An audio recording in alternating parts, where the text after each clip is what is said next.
no quiero ir. El planteamiento de un auto de fe era, por un lado, una fiesta para el pueblo, en la que se le permitía desfogarse y sacarse, entre comillas, demonios de encima. Y por otro lado, era un acto de propaganda. Era un inmenso altavoz para la Inquisición, para la Iglesia y para el Estado, ya de paso. El gran antagonista de la historia, Celso, se ha salido con la suya, le ha salido bien la jugada y culpa a los protestantes de haber traído la peste, de haber asolado la ciudad. Se posiciona frente al cabildo, como hemos visto en el arranque de la secuencia, y frente a la población, ¿no? Y por eso le sale la jugada redonda, ¿no? Porque utiliza el auto para purificar el nombre de Dios, básicamente. ¡Nuestro Dios! ¡El único y verdadero! También es de estas cosas de las que tuvimos que sacar un storyboard y afinar mucho qué queríamos hacer, sobre todo porque lo que es la parte del juicio, en la que simplemente teníamos un decorado bastante pequeñito y el resto se apoyó en un cromo y en una muchedumbre que evidentemente era mucho menor del número de figurantes que nosotros teníamos, ¿no? Y lo que ve es la catedral, pero claro, la catedral en ese tiempo estaba construida o sea, toda la parte de la izquierda no existía tal como está ahora. Entonces, claro, toda esa parte hubo que reconstruirla tal como era en el siglo XVI, con la puerta que tenía en el siglo XVI, etcétera, etcétera.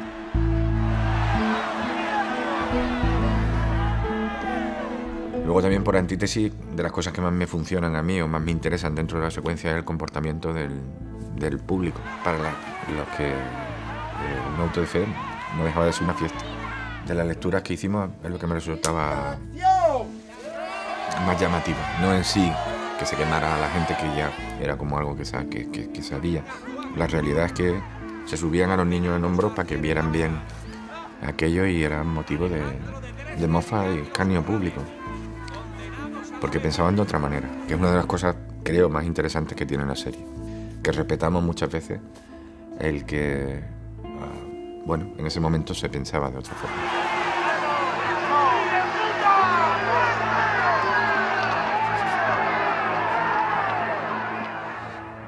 Y luego hemos querido llevar la cosa a un extremo bastante crudo, porque creíamos que era un punto de inflexión dentro del capítulo muy importante. Creo que el capítulo se comporta de una manera que afecta tanto al espectador, porque hay que pasar por ese pico para luego poder deslizarte hacia el final de la serie. Entonces, en ese punto, la verdad es que hemos pretendido ser crudos desde el primer momento. Yo veo la secuencia y creo que es de los grandes momentos diferenciales de esta serie, probablemente, aparte de estar muy pegada a la realidad, muy dura, muy salvaje. Nos está contando cómo funcionaba el sistema en ese momento, ¿no?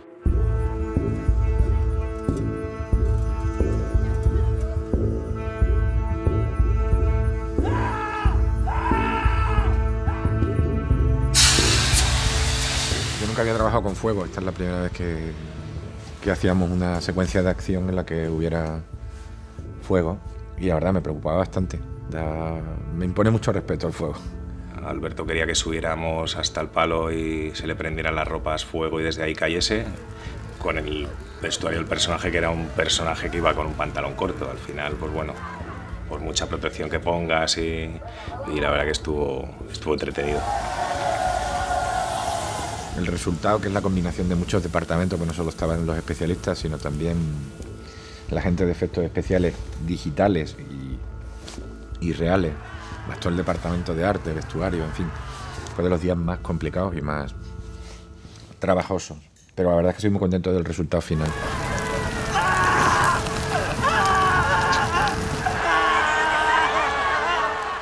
Tiene un final muy trágico, que la verdad es que espero que la gente se conmueva, porque mi madre por lo menos, ya te digo que sí, porque verme ahí atado en el palo, ¿sabes? Gritando, quemado vivo, que me parece una de las peores muertes que se pueden tener, aparte de la humillación pública a la que se somete, ¿no? Que todo ese vía crucis con la borriquita y todos los escupitajos, las mierdas que le tiran, las hostias, ¡De qué asca!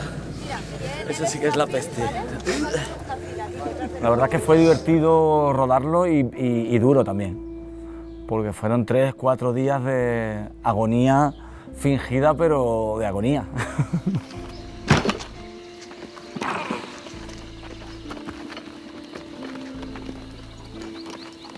Zúñiga es capaz de ver la partida de ajedrez, la ha estado viendo desde que empezó. Y desde que empezó sabía que si Mateo se quedaba en la ciudad iba a terminar trayéndole problemas. Y de hecho hace mucho ya, hace un par de capítulos, que sabe que si Mateo se queda, él va a acabar mal. Esa nostalgia que tiene el personaje, como arranca el capítulo, ¿no? Algo de esto es trágico, esto hay un final ineluctable con el que no me puedo revelar, ¿no? Él es muy consciente de su destino trágico y lo asume y lo acepta. Lo acepta probablemente por amor, ¿eh? Por amor, es lo que no por otra cosa. Sí, es amor. En cierto modo logra su objetivo, que es el de perdurar. Su palacio estará ahí siempre. Pero funcionaba muy bien, ¿no? Esa relación que hay entre el tipo que han quemado su casa y han echado sal para que no crezca nada, y por el contrario la imagen de un muerto cuyas hierbas van a seguir creciendo ad eternum, ¿no? Es muy redicho, pero funcionaba muy bien, la verdad. No sabía nada. Fue un rodaje de madrugada, que aunque fuera en una cueva, pero hay algo que se nota en los cuerpos y en las caras, y Alberto quería que eso estuviera, bueno, pues lógicamente destrozado. Claro, cuando son las 6 de la mañana, pues ya tienes, hay algo que de verdad está ocurriendo en ti, que estás allí después de 45 tomas, ¿sabes? Hay algo que tú ya estás cansado de verdad y la voz sale de otra manera y estás de otra manera. Mi memoria estará ahí. Intocable. Y hay unos textos que son tan bonitos de decir, que son peligrosos también, que por engolosinarte con el texto y disfrutarlo más de la cuenta, ¿no? Que a veces hay que soltarlos y ya está. Sus flores seguirán creciendo siempre.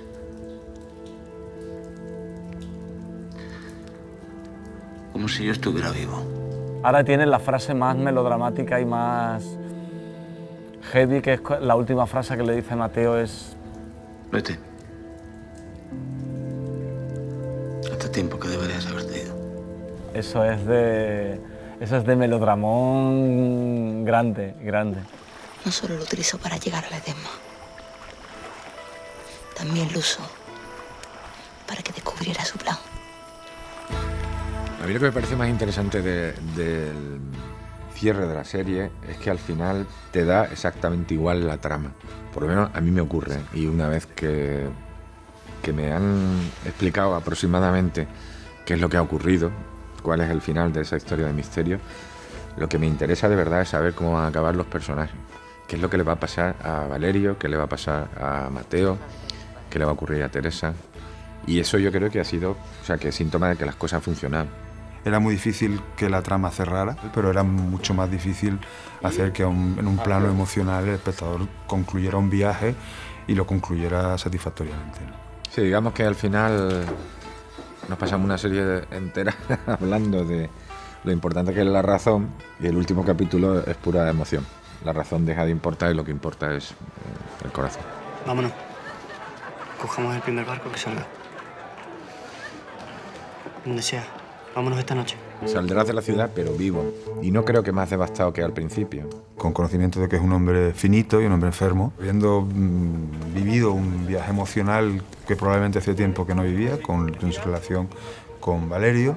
Y probablemente le toca empezar de nuevo.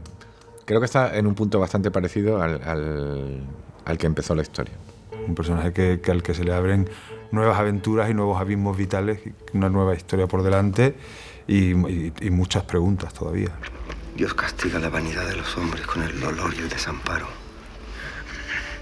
Nadie es más sabio que Dios. De hecho, hay un momento previo a la solución de todo, en el que está el famoso libro en el que la Biblia en la que se han apuntado las cosas. Y Celso le invita, de una manera retorcida, por supuesto, a que desenmarañe esas notas. Pero aún no lo he descifrado. No sé qué significan. Usted es el teólogo. Pero Mateo ahí se da cuenta y le dice, no, mi trabajo ya ha terminado, y el enigma lo termina resolviendo Son nombres. Valerio, al que ha enseñado ya tanto que es capaz de leer como lee él por encima de lo que la mayoría de nosotros vemos en la realidad. 1, 7, 1. Cada número es una letra en el orden del abecedario. Encuentra otra identidad en el momento en el que firma como Valerio Larrea, con el apellido de su padre, pero también encuentra una posición y una forma de enfrentarse al mundo desde el conocimiento, ¿no? Y no desde la fe o la superchería, ¿no? Gracias. A mí como final del de Valerio quizás me parezca el más triste porque como que le han puesto un traje y lo han mandado a la oficina. Es un poco como al final de Peter Pan, la madre de Wendy se da cuenta de que Peter Pan está allí y le dice, bueno, quédate con nosotros, puedes vivir con nuestra familia perfectamente. Y entonces Peter Pan le pregunta, ¿pero tendré que levantarme temprano? Sí, claro. ¿Tendré que ponerme un traje y ir a clase y hacer no sé qué y ser un hombre serio y ir a la oficina? Sí, claro. Y entonces saca la espada y dice, ¡atrás, señora! Y sale corriendo y volando por la ventana. Bueno, pues Valerio, tristemente, se ha quedado ahí. De hecho, lleva un traje, ya tiene un trabajo y ha entrado en una vida más convencional, por decirlo de alguna forma. ¿Quién te ha vestido así?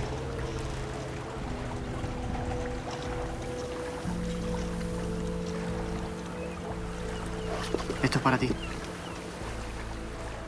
Bastante gráfico también, ¿no? El libro al otro. Al final se desprende de sus sueños, ¿no?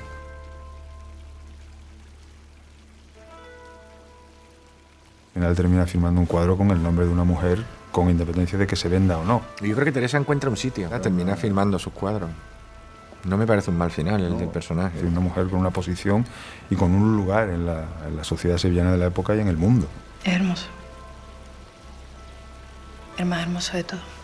De hecho, su personaje, que está inspirado en algunas pintoras, Josefa de Óbidos, la portuguesa, firmó mucho tiempo los cuadros con el nombre de su padre y terminó firmándolos con su nombre y haciéndose millonaria. ¿Quién dice eso? Cállese. Nadie le ha dado permiso para hablar. En el ayuntamiento, cuando estoy rodeada de los 24, y es que además era la sensación del espacio y de sentirles todos allí juzgándome, ¿no? Joder, es que disfruto un montón todo el rato. O sea, nunca me había pasado esto de tener que repetir una frase 30 veces y que cada vez me diera más placer. ¿Se necesitan tantos hombres para decir eso? Tiene una semana. Y eso me sabía a gloria.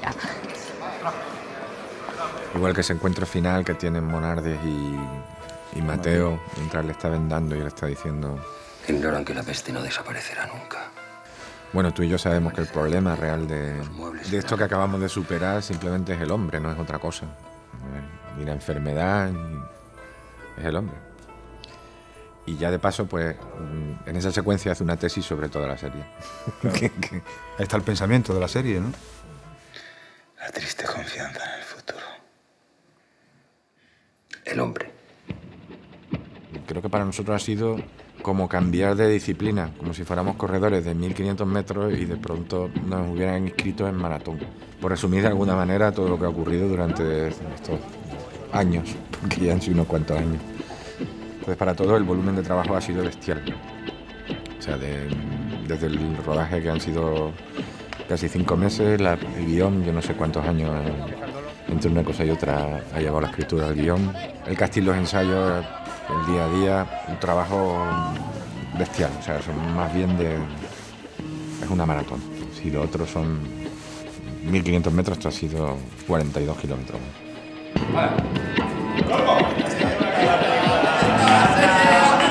La suerte que hemos tenido es que ha habido un equipo que ha estado enchufadísimo en todo momento.